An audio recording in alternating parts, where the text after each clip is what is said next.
Windows 10 users, if your KB5072653 update failed with error 0x800f0922, Microsoft has finally released a fix.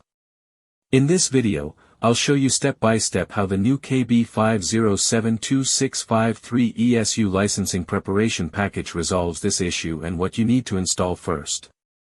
Last week, Microsoft rolled out November 2025 Patch Tuesday updates for Windows 10 and 11.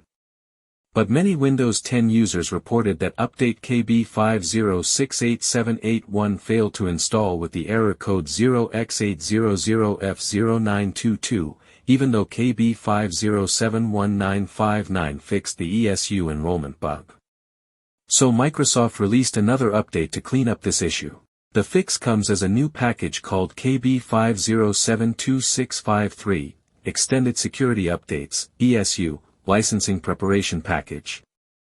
Microsoft doesn't give many details, but the name makes it clear. This update prepares your system so ESU patches like KB5068781 can install properly. Before installing KB5072653, Microsoft says you must already have the October 2025 security update KB5066791 installed. If you skip this step, the fix won't work. Here's how to install it. Open Settings. Click Check for Updates. Look for KB5072653 ESU Licensing Preparation Package. Click Download and install. Your PC will restart automatically to complete the installation.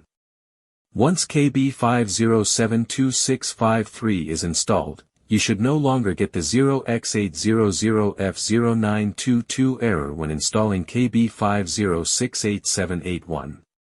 This package basically unlocks the ESU pipeline so future Windows 10 security updates can install without issues.